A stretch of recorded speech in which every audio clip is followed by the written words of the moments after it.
Operação em Campos Goytacazes prende 4 pessoas por tráfico de drogas e apreende um armamento chamado de besta. A justiça manda bloquear os bens do motorista que atropelou e matou um frentista em Rio das Ostras. Ele fugiu sem prestar socorro à vítima. E homem que teria roubado peças de carnes em Guaba Grande foge em direção à Lagoa de Araruama e é pego. 14 de março, quinta-feira, começa agora o seu SBT Cidade.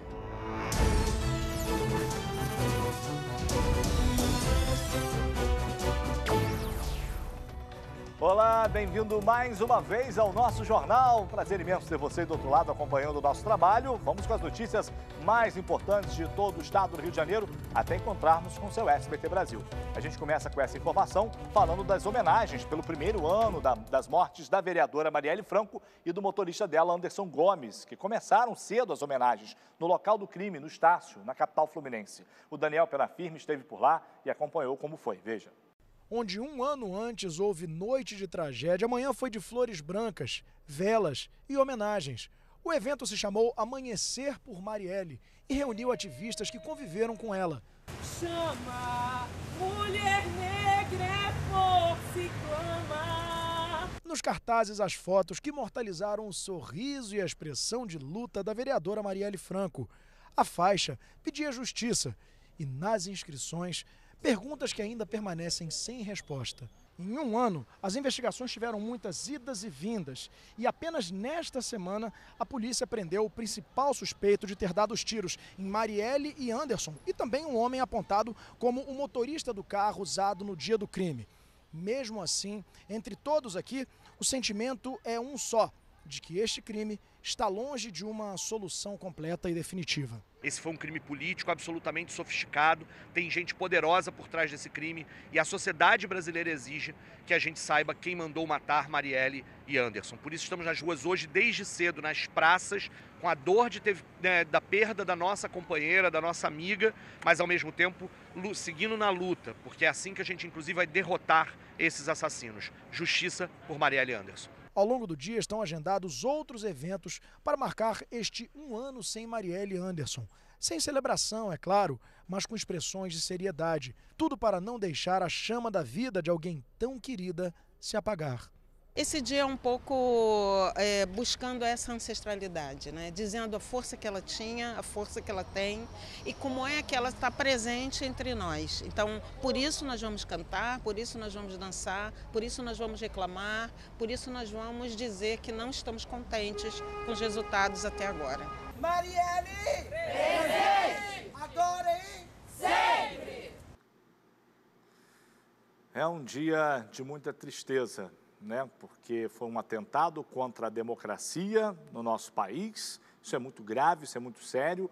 Investigações que demoraram muito para poder surgir aí uma resposta, teve que ter intervenção de Polícia Federal. E aí, meu amigo, já viu como é que fica, né? É o país da impunidade. Tem 2 presos, a gente precisa saber ainda quem mandou matar Marielle Franco e o motorista dela. Intervalo, então a gente volta em instantes com outras informações. Continue aqui.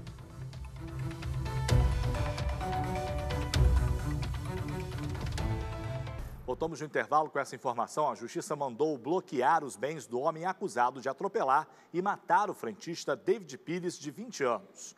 O acidente aconteceu quando o jovem saía do trabalho em Rio das Ostras. O motorista fugiu sem prestar socorro à vítima. A nossa equipe conversou hoje com o pai e o irmão da vítima. A família pede por justiça. Veja só. Um vazio que parece não ter fim. É muitas lembranças que a gente tem dele. Uma criança alegre, muito agarrado à família. Um mês depois da morte do filho, seu Alex convive com a saudade. Mas a mãe de David não conseguiu ainda superar a morte do filho. Minha esposa está muito abalada, filho. Está muito abalada. Ela está com medo, muito medo. Medo de sair de casa. O jovem David Pires da Silva, de 20 anos, saiu do posto de combustíveis onde trabalhava e seguia para casa de moto quando foi atropelado por um carro na rodovia Amaral Peixoto, em Rio das Ostras, no último dia 2 de fevereiro. Segundo testemunhas, o motivo do atropelamento seria porque o rapaz esbarrou no retrovisor de um carro. David morreu no local. O motorista Cosme Luiz dos Santos, de 64 anos, fugiu sem prestar socorro. A polícia expediu um mandado de prisão contra ele. Desde então, ele está foragido. Ele matou meu filho. É diferente de você ter um acidente. A gente só quer justiça. Só quer justiça que ele pague perante a justiça pelos atos que ele cometeu. Segundo testemunhas, o acusado trabalhava como chaveiro neste pequeno trailer que fica a cerca de 1 quilômetro do posto de combustíveis onde David tinha acabado de ser contratado como frentista. Desde o acidente, Cosme nunca mais foi visto por aqui. Ontem, a justiça determinou o bloqueio de todos os bens e contas bancárias do acusado. De acordo com as investigações da polícia, Cosme está com a Carteira Nacional de Habilitação cassada desde 2017. Além disso, o irmão da vítima afirma que no dia do crime, o homem também apresentava sinais de embriaguez. Ele estava bebendo num bar próximo ao centro, que pessoas estavam lá no momento, que conheciam ele e conhecia a gente também. Então deram informações pra gente que ele estava alcoolizado no momento. Ou ele vai se entregar, ou a polícia vai pegar ele, meu. Eu só queria saber isso. Por que ele jogou o carro em cima do meu filho e matou meu filho? Mas é o mínimo. E esse cara tem que ser preso. Esse cara é um desequilibrado, eu falei aqui na época, como é que pode, por conta de uma discussão no trânsito, meu rapaz, vai se tratar, você tirar a vida de uma pessoa do bem, de um trabalhador, por causa de briguinha de trânsito. Olha só, o que você não faz por coisa pior, mais grave, né? É difícil. E quem depende da vacina antirrábica em Petrópolis está vivendo uma via-crucis em municípios vizinhos para conseguir a imunização. Após ser mordida por um gato, uma estudante só conseguiu ser vacinada em Paraíba do Sul. A repórter Carolina Costa conta pra gente. Rodou. Lohana Freitas contou que resgatou uma gatinha de rua e acabou sendo mordida por ela. Ela ficou presa dentro do carro do marido da minha madrinha. Ficou no motor. Quando eu consegui pegar ela, ela mordeu o meu dedo e eu consegui puxar ela pelo dedo. Porém, ela não conseguiu ser vacinada em nenhuma unidade de saúde de Petrópolis, nem mesmo particular. Mas na UPA, ela recebeu algumas orientações. Ou eu ficar o dia inteiro no hospital em observação, tomando os soros, ou se eu tinha disponibilidade de estar ficando com a gatinha, observando ela por 10 dias. Dr. Luiz Antônio, que é médico veterinário, alertou sobre a importância da imunização em casos como este. Mordidas, ferimentos por mordedura nas mãos e na face, elas são de prioridade, porque é uma área que tem muitas terminações nervosas e o vírus da raiva ele tem um tropismo, ele tem uma afinidade por esse tecido nervoso. O profissional ressaltou ainda sobre as complicações da doença. Ela é uma doença fatal. Existe um caso raríssimo em que se conseguiu a cura, mas a gente não pode se basear nisso. Segundo o Ministério da Saúde, a raiva é transmitida pela saliva dos animais contaminados.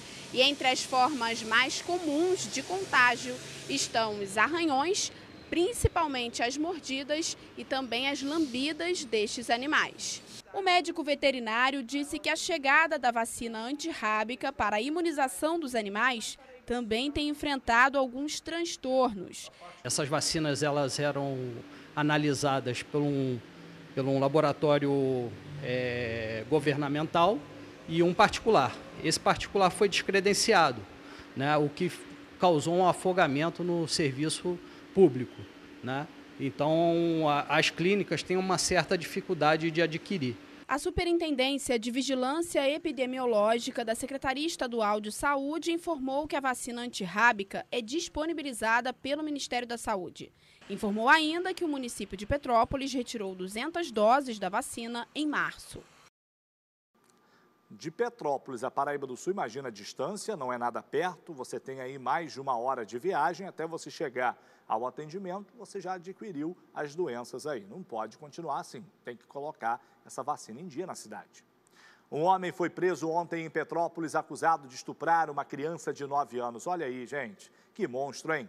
Ele é padrasto da mãe da menina que descobriu o caso e denunciou à polícia. Quem traz esses detalhes para a gente é a Rebeca Guerin, que está na Serra hoje. Rebeca, boa noite a você. Quando esse abuso foi descoberto? Boa noite, Salutiel. O abuso foi descoberto em agosto do ano passado. A mãe questionou a filha após ter sido chamada a comparecer ao conselho tutelar. Havia uma denúncia por parte da escola de que sua filha podia estar em situação de risco. A menina acabou contando sobre as atitudes de cunho sexual que o padrasto da mãe vinha tendo com ela. A mãe então fez a denúncia na delegacia. O homem negou as acusações, mas várias pessoas foram ouvidas na ocasião.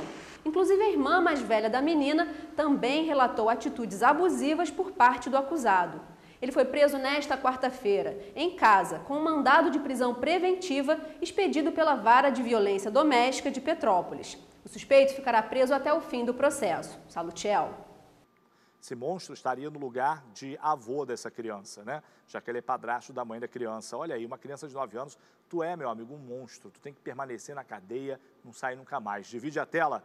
Olha só essa história agora com Lucas Madureira. Um homem foi preso em flagrante por suspeita de furtar peças de carne no supermercado em Guaba Grande. Lucas, é com você esse caso. Boa noite. Quando ele percebeu a aproximação dos policiais, ele se jogou na Lagoa de Araruama ali para tentar escapar, foi isso? Oi, Salutiel, boa noite para você, boa noite a todos. As imagens da fuga foram registradas por quem passava pelo local. Veja, de acordo com testemunhas, o homem nadou até um barco de passeio que estava atracado perto do local, furtou um colete salva-vidas e depois continuou nadando. Policiais usaram uma embarcação de pesca durante a ação para prender o homem na lagoa. De acordo com a polícia, o suspeito tem 37 anos e havia roubado 3 peças de carne num supermercado em Guaba Grande. De acordo com a Polícia Civil, foi estipulada uma fiança e caso o valor não seja pago, o homem vai ser levado para uma audiência de custódia, Salutiel. Volto com você. Se ele estava, né, Lucas, com as peças de carne, porque a gente sabe que a Lagoa de Araruama tem um alto índice de sal, é uma lagoa mais salgada do mundo, inclusive, já saiu com a carne salgada do outro lado. É um bicho à toa mesmo, né? Divide a tela de novo, voltamos com a nossa querida Rebeca. Policiais identificaram uma construção irregular com grande área de desmatamento na Fazenda Inglesa, em Petrópolis. E aí, nessa terça-feira, eles estiveram lá no local para interditar essa construção que tinha até terreno de cortes de árvores. Rebeca, os detalhes contigo. Ainda não, Salu. Ninguém foi localizado no local. A construção de aproximadamente 50 metros quadrados fica em uma área de preservação permanente de Mata Atlântica, no quilômetro 73 da BR-040. Policiais militares da 5ª Unidade de Policiamento Ambiental do Parque Estadual dos Três Picos chegaram ao local depois de receberem denúncias anônimas. Lá havia uma construção irregular com corte seletivo de árvores dentro de um terreno. É importante lembrar que as denúncias de crimes ambientais podem ser feitas anonimamente ao Linha Verde, por meio do telefone 0300 253 1177 ou pelo aplicativo Disque Denúncia RJ. Lá é possível enviar fotos e vídeos. Salutiel. O ser humano, ele não aprende, ele não tem jeito. Valeu, Rebeca, pelas informações. Ele não cuida do meio ambiente. Quando a gente fala de meio ambiente, é tudo onde a gente mora, né? O nosso meio. Ele não cuida da natureza. Amanhã vem tempestades, vem doenças, ele não sabe por quê. Secas e por aí vai. A Polícia Civil realizou hoje uma operação em Campos para cumprir 5 mandados de prisão e 6 de busca e apreensão. Até o início da tarde de hoje, 4 pessoas haviam sido presas. A ação foi chamada de Operação Guadalajara. E os agentes aí apreenderam por lá uma besta, que é uma arma que dispara munição semelhante a um arco e flecha, bem curta. E entre os presos está Emerson Jacinto Barcelos, conhecido como Esquilo. Para a polícia, ele seria chefe do tráfico no Parque Presidente Vargas. Também foram apreendidos um revólver, além de munição, um relógio, 2 celulares e R$1.000 em espécie. Está aí uma operação em Campos Goytacazes. Meu amigo, a bandidagem está por todos os lados, a gente precisa de combater o crime cada dia mais. Agora é intervalo, já outras notícias, continue aqui.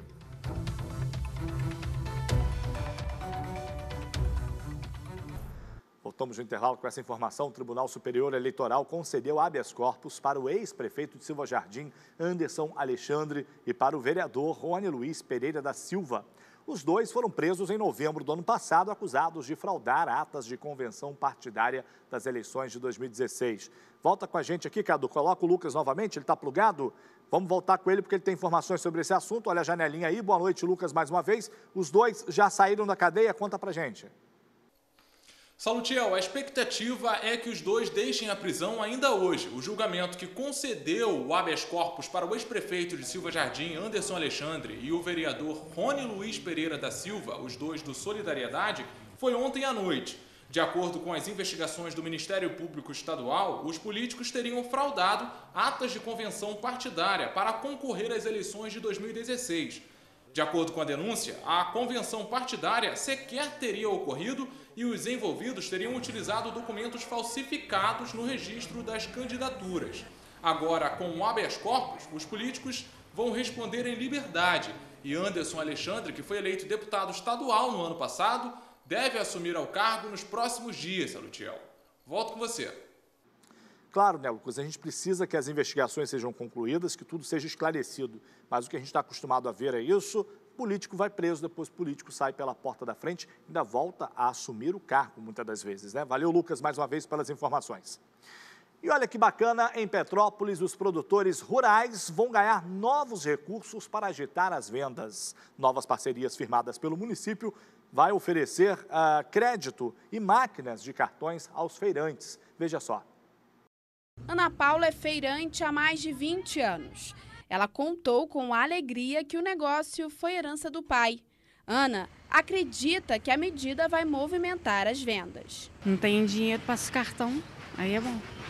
Aí melhora para a gente um pouco, né? Fernanda Rodrigues também trabalha com a família na feira e aposta no sucesso deste novo recurso, uma vez que os produtos chegam ao consumidor direto dos produtores. É melhor, porque às vezes o pessoal não quer trabalhar com dinheiro, aí o cartão facilita.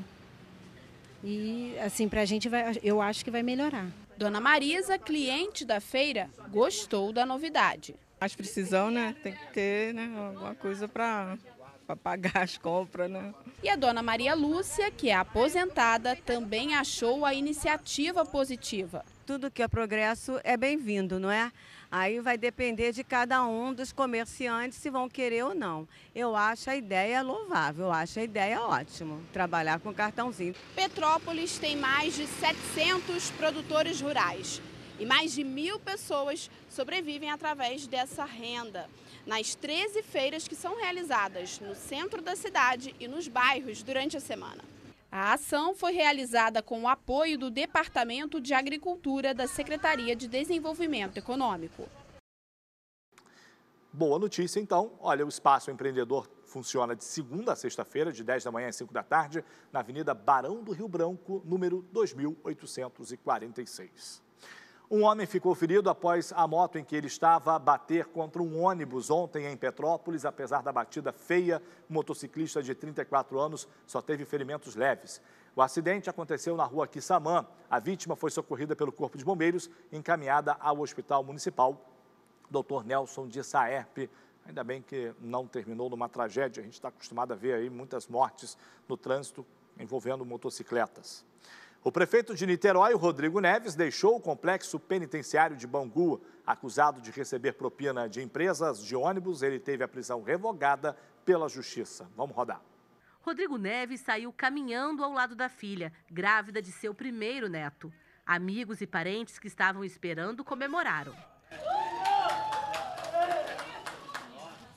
Acredito que a democracia também foi consolidada com essa votação da Justiça me concedendo a liberdade. O prefeito foi preso em dezembro do ano passado, acusado de ter recebido 10 milhões de reais de empresas de ônibus de Niterói. A prisão foi feita pela Polícia Civil e Ministério Público, num desdobramento da Lava Jato, que teve como base a delação do ex-dirigente da FETranspor, Marcelo Traça. Na época, ao ser conduzido pelos policiais, Neves se declarou surpreso com tudo o que estava acontecendo. Eu realmente estou perplexo, né? Perplexo, absolutamente perplexo. Trabalho desde os 18 anos de idade, né? Tenho 20 anos de vida pública. Né? Eu não sei nem quais são as acusações, não sei nem quais são as acusações. Durante os 92 dias que esteve na cadeia, Rodrigo Neves contou que nunca foi chamado para prestar esclarecimentos. Eu nunca fui ouvido. Olha só. Numa democracia, as pessoas precisam ser ouvidas. para prestar esclarecimentos. Eu nunca fui ouvido nesse processo. Os desembargadores do Tribunal de Justiça que determinaram a revogação da prisão de Neves também aceitaram o recurso de outros 4 acusados de fazerem parte do esquema. Além disso, autorizaram a volta de Rodrigo Neves ao cargo de prefeito de Niterói. Já com relação às denúncias de peculato, corrupção ativa e passiva, a Justiça ainda não decidiu se vai aceitar ou arquivar os processos. Eu tenho muita tranquilidade, né, porque a gente tem princípios e são princípios transmitidos por minha família, éticos, morais, e a população de Niterói me conhece, né, e as próprias investigações apontaram, o COAF, né, apontou que durante todo o período de mandato eu não tive nenhuma movimentação atípica, nenhuma movimentação suspeita nas minhas contas. É o que eu acabei de falar, né? Político que vai preso, depois sai, às vezes volta para o cargo, é o caso desse Rodrigo Neves, lá de Niterói, e a gente fica sem saber aí de que lado está a justiça, de que lado está a verdade, né? E agora faço o quê? Vou embora? Então tá bom, vem chegando aí o SBT Brasil, a gente volta a se falar na sua sexta-feira amanhã. Fiquem com Deus, tchau e até lá.